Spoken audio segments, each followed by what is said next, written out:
Now, here's something interesting. I can review the most expensive luxury sports car with a V8 engine, and it won't get as many views as an affordable 3-row family SUV.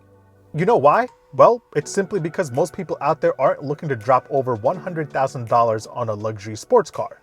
Most are looking for a reliable 3-row family SUV that will get them to and back from Costco and their kids' soccer games. And this is one of the best options out there. My name is Omar, and this is the 2023 Honda Pilot.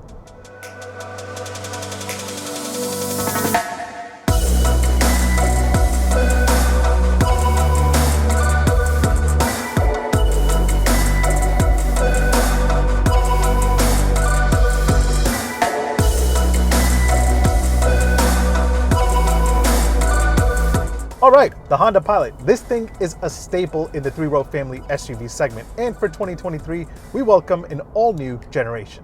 Every year, more than 100,000 people go to a dealership to pick up a Honda Pilot, and that's because this thing checks all the boxes. It's convenient, it's reliable, it's affordable, and because it's a Honda. And this year, it's ready to get a little tougher and more rugged with a more capable Trail Sport trim.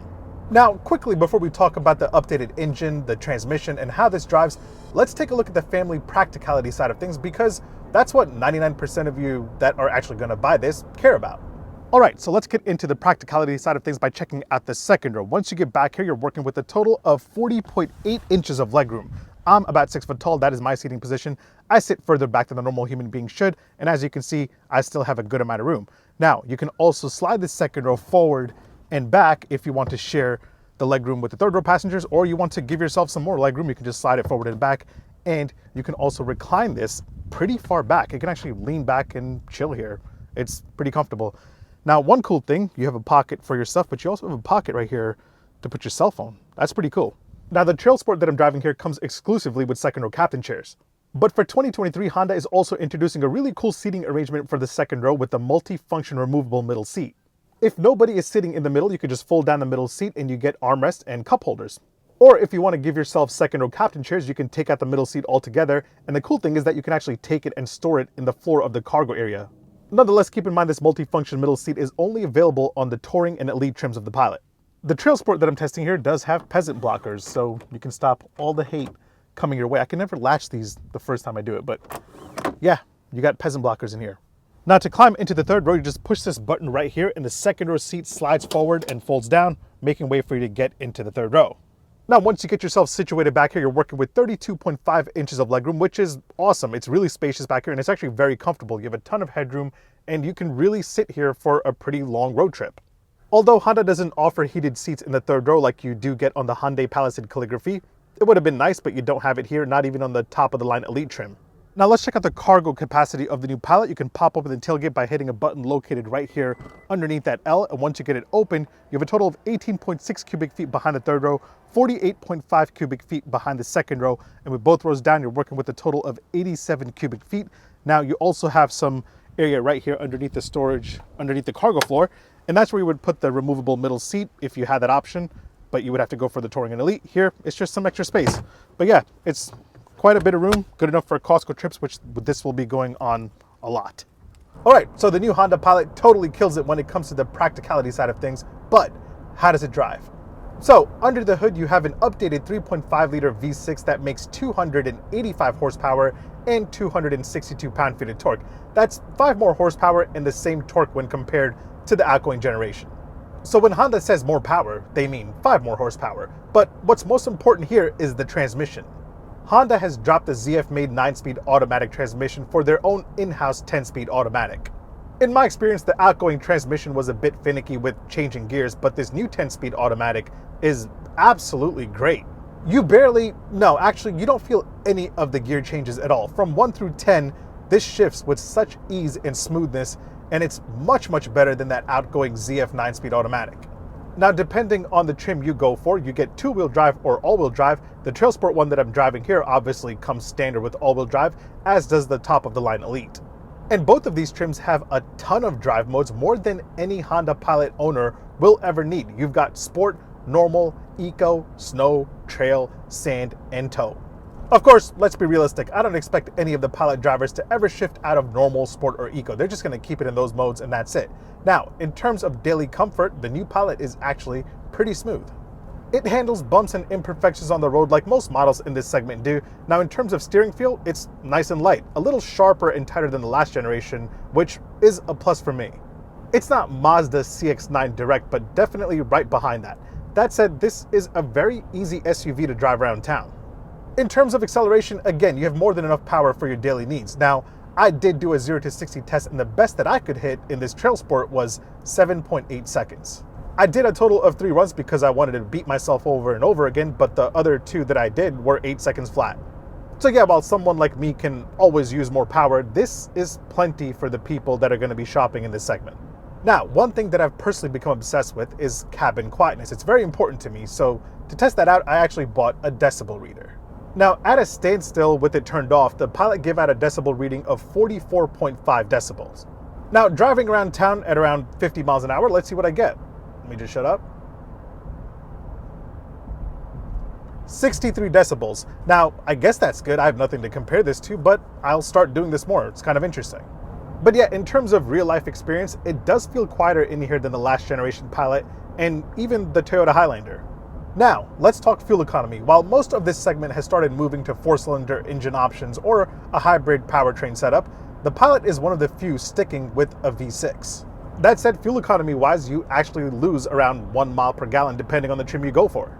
The 2-wheel drive Pilots will give you 22 miles per gallon combined, while the all-wheel drive ones will give you 21 miles per gallon combined. And of course, the more off-road focused Trail Sport here gives you the worst fuel economy of the Pilot lineup with 18 miles per gallon city, 23 miles per gallon highway, and 20 miles per gallon combined.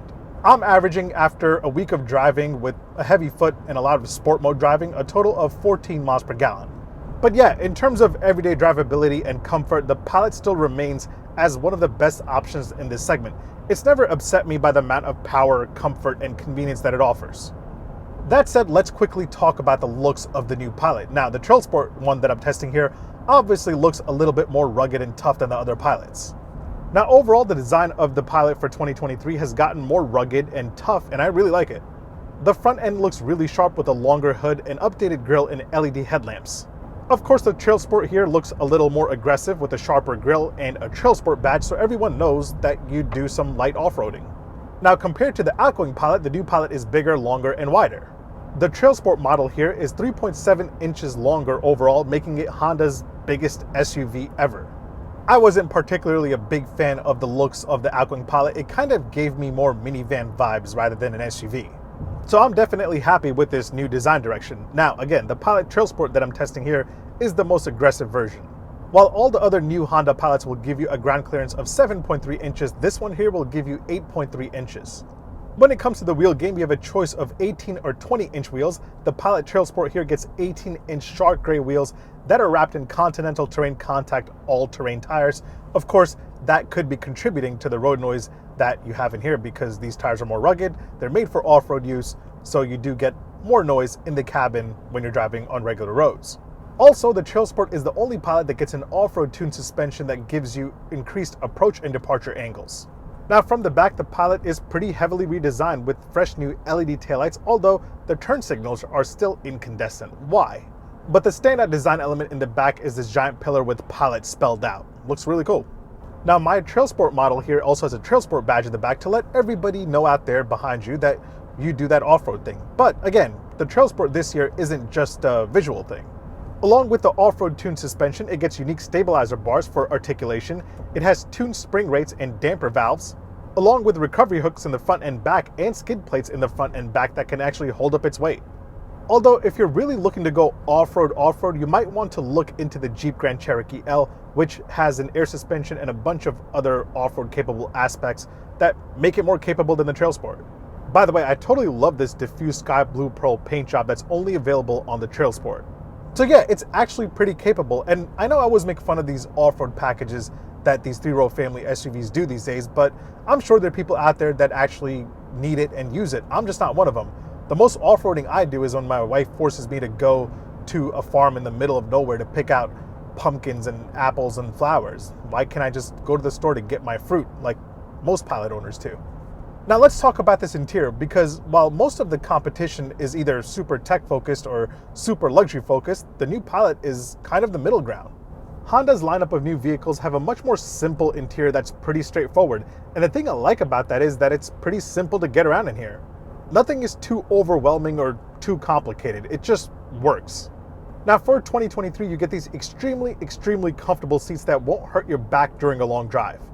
Heated front seats become standard as soon as you get to the EXL trim and above, but if you want cooled seats, you have to go for the top of the line Elite trim, because to cool your back, you have to be Elite. A heated steering wheel is also only available on the Trail Sport here and the Elite. Powered driver's seats are standard across the board. Now the passenger seat becomes powered once you get to the EXL trim and above that. The base LX and Sport trims get cloth seats. The Trail Sport here gets synthetic leather, so you can easily clean it if it gets dirty. And then all the other trims get leather trim seats. And then the Trail Sport here has orange stitching all around to look cooler and more off-road, and you have Trail Sport stitched into the headrests. Now, if you want this dual panoramic sunroof, you have to go for the Trail Sport Touring or Elite. There's no sunshine for all the other trims, sorry. But yeah, overall, this is a nice place to be. I love the amount of storage that you have in here, especially the pocket right here in front of the passenger. That's a really cool placement to put a lot of random things like your phone, your wallet. And then you get tri-zone climate control, 2 for the front passengers and 1 for the 2 rows in the back, which I think the 2 zones should have been for the ones in the back and 1 zone would have been enough for the front. Now let's talk about the tech you have in here, because just like the rest of this interior, the tech is really simple to use. The base models get a 7-inch touchscreen display, while the EXL and above get a 9-inch touchscreen display, which is a bit refreshing. It's not huge like most brands are doing these days. But that said, all trims get Apple CarPlay and Android Auto. Both of those become wireless as soon as you go for the EXL and above. This isn't the new Google-based system that you have in the new Accord, which is a bit disappointing because this is one of Honda's best-selling models, and it just got refreshed like yesterday. Nonetheless, the system is very quick and very easy to use. A native navigation system is only available on the high-end Elite trim, which, no big deal, just use Google Maps or Waze in Apple CarPlay or Android Auto. That said, you have this half digital and half analog gauge cluster in front of the driver. It's very informative and easy to configure. However, it kind of sucks that you have to go for the top of the line Elite trim to get that full digital gauge cluster display that you have on the Honda Civic Touring. Not even the Pilot Touring gets that display. You have to go for the Elite to get it. Now, in terms of driver assist tech, you have everything and anything you can wish for as a part of Honda's Sensing Suite, which is standard on all Pilot trims. You get all the alerts and assists that you'll need, including adaptive cruise control, lane keep assist with lane centering, blind spot monitoring, forward collision warning, road departure mitigation, traffic sign recognition, and all of that. As for the camera game, you get a rear view camera as standard, but if you go for the Trail Sport or the Elite, you get a multi-view camera system with the 360 view. And on those 2 trims, you also get trail watch angles for when you're off-roading. Now, if you want a heads-up display, again, you can only get that on the Elite trim. All right, so we've learned a lot about the new Honda Pilot, so let's quickly take a look at my daily ownership highlights before I give you my final thoughts. And let's kick off the highlights by talking about the cup holders. You have a total of 10, 2 right there, 1 right there in the passenger door, and 1 right there in the driver door. Second row passengers are working with 2 cup holders in each door. And third row passengers get 2 cup holders on each side. Here are the keys to the Pilot. You've got lock, unlock, remote start, trunk, and panic. Nice, tiny, light set of keys right here. Door close sound from the outside. And from the inside, solid. Charging game-wise, in the front, if you go for the EXL trim and above, you get a wireless charger and a USB-C and A port right there. Second row passengers get 2 USB-A ports and a household outlet. Third row passengers get a USB-A port on each side, so that means there's only 1 USB-C port in the Pilot. The competition, like the Kia Telluride or the Hyundai Palisade, will give you USB-C ports in the second and the third row. And of course, let's do an indicator and horn sound test. Indicator first. Now for the horn sound. Oh yeah, that's solid. So if you're in the market for a 3-row family SUV, should you go for the new Pilot? Now the competition out there is very tough, but this is definitely one of the best options that you have. Right now, pricing starts at $39,150 for the base Sport model. There will be an LX trim that will start around $35,000. If you want to go for the off-road focused Trail Sport trim like the one that I'm driving here, you're looking at $48,350. And then the top of the line Elite trim will run you over $52,000. Now, my personal recommendation to enjoy a lot of what the new Pilot has to offer would be to go at least for the EXL trim. That's where you start getting things like heated front seats, a wireless charging pad, and the bigger 9-inch touchscreen display. Of course, if you fancy yourself a panoramic sunroof, a Bose sound system, and that stowable second row seat, you'll have to go for at least the Touring. But yeah, in my opinion, no matter which Pilot you go for or which one fits your budget, you're going to be pretty satisfied with your purchase. Your other options here include the Ford Explorer, the Toyota Highlander, the Kia Telluride, the Hyundai Palisade, and the Mazda CX-9. Of course, that new CX-90 is definitely raising the benchmark, but it will also be priced pretty competitively. My only thing with the Pilot is that I wish Honda offered other powertrain choices like a hybrid or a plug-in hybrid. Other than that, this thing is pretty solid. Now, if you're interested in other three-row family SUVs, I recently reviewed the Kia Telluride and the Hyundai Palisade Calligraphy. If you want to check those out, the links are in the description below if I remember to put it there. If not, just search the channel, you'll find it. Either way, thanks for watching. Make sure you hit like, make sure you hit subscribe. Make sure you follow me on Instagram and on TikTok. My handle is @OmarDrives. I'll catch you guys on the next one. Take care. Peace. I gotta say, 10 cup holders is a lot, but you can get the Pilot with 14 cup holders. Why do you need 14 drinks when you have 7 or 8 passengers? That's like almost 2 drinks per passenger. These cup holder things are getting out of hand. I would rather have clever storage like the cell phone pocket holders that you have in the second row. That's pretty cool.